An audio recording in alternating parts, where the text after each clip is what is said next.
room apart to try an idea that I saw on Pinterest. Smitty is going to assist us here. But I separated the leaves in the dining room table and then put my Addi so that it would drop down. The scarf would drop down. So it actually worked really well. But my dining room table is an antique. It belonged to my mother-in-law, and it's kind of difficult to do, so it's not very convenient. So then I got the idea to take this old chair I got from a thrift shop ages ago and remove the back and the seat. And since I didn't have any boards handy, I cut up some styrofoam to make 2 planks and put the Addi on those. And this would have been great with wooden boards screwed to the seat, but I found I didn't like sitting down. So I've been using my cutting table from when I used to sew a lot more, and note that it's not in its usual location right now. The table height is adjustable and it's pretty stable. However, it has rounded corners, and after cranking the Addi for a while, it jiggles itself so that one leg is always fighting to hang on. You have to stop and readjust it every now and then.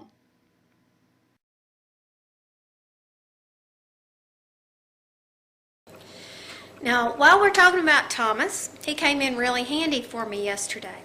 Susie Notting had shared with us that her setup for her Addi machines, and she uses a tool bench where you end up taking the legs off the Addi machines, and these little clamps hold it tightly in place so that it has a separation where the knitting can drop down. If you're making a long scarf, it can drop down below, which is pretty handy dandy.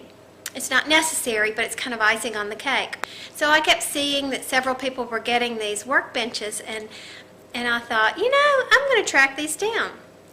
So yesterday, when I was all dressed and out for my doctor's appointment, that was totally wrong, I got in the car and went to Lowe's and Home Depot to see what they had, because those are the stores that are closest to me. Neither one of them had anything even close to what this little workbench is. Now, I could have ordered something from Home Depot online, but it was $89. It was pretty close to what Susie had. So they had gotten theirs from a place called Harbor Freight. I've never heard of Harbor Freight. Come to find out, we have Harbor Freight right in the Metro Jackson area. So I did drive about 25 minutes to go get it. And it was a dirty little store, but it was really neat. And it was hopping and popping. Lots of people were in the store. And sure enough, they had the workbench. And a pleasant surprise for me was that it was on sale from $20 regular to $17 something or other. So I got a deal. I probably spent that much in gas going to get it. So I get the little thing home and I open it up. Well, here. So I got the tool bench and I already unboxed it, and this is the pieces that you have. The dog does not come with it. These are two of these things, and then it just looked to me like it was not going to be complicated to put it together until it comes with instructions over there. Until I got to this, and had so many. Thomas not included either. Thomas not included either. It had so many little screws and everything that I got kind of scared, so I had to wait on Thomas to get home because he's our engineer.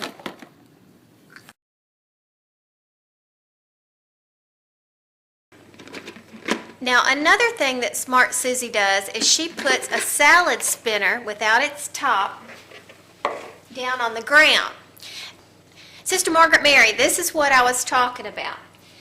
You'll work your Addi, the scarf will drop down, or whatever your long project is, and then it spins in the salad spinner. See how freely a salad spinner spins? And so the weight of the knitting just, it carries it around like this, and it's brilliant. So, Sister Margaret Mary doesn't know what a salad spinner is, and it's not that common. I guess not every household has one. So just to make sure everybody knows what it is, you wash your lettuce or vegetables or whatever, you put it in there, you put your top on, and when you turn this crank, that colander spins like crazy.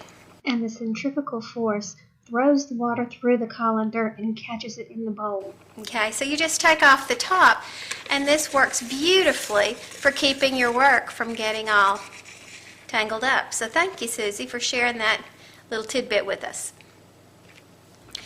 And speaking of Sister Margaret Mary, you need to go see her most recent video.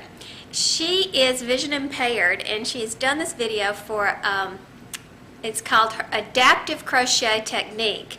She crochets like a wild woman. You would never know that she has vision problems if you just look at her work. Gorgeous work. And she demonstrates this adaptive technique. She feels the stitches, and it's no problem. Absolutely beautiful work. So I'm going to put the link in the description box below for anybody who's interested to see. You'll be really impressed. Okay, so here's the outcome. Mine, I don't think is as good as Susie's. So what I had to do was kind of rig it so it would have enough space. Mine does not go out and in as much as Susie's appears to.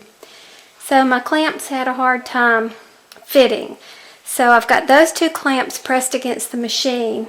And then for these are those little jar openers you can get at the Dollar Tree. And I wadded it up and put them here. And I still needed a little bit more room, so I stuck this old rag here. Now this will work temporarily. I'm going to figure something else out. And in the meantime, I didn't have enough clamps, so I just have my regular, the legs, and attached the same way as it always is right here for the small one. Now notice that there's not a whole lot of room for the opening, and I was afraid, I was thinking, oh no, that's not going to work. But apparently you don't need a whole lot of room. It drops down just fine, and it turns beautifully. Now it drops nicely to the bottom, and I can put my salad spinner right there on the floor for when it drops down into it, or I can find a shelf, which I don't have a shelf right now.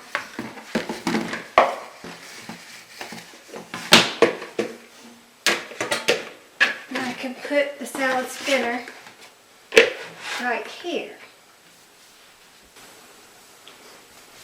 and demonstrate for you.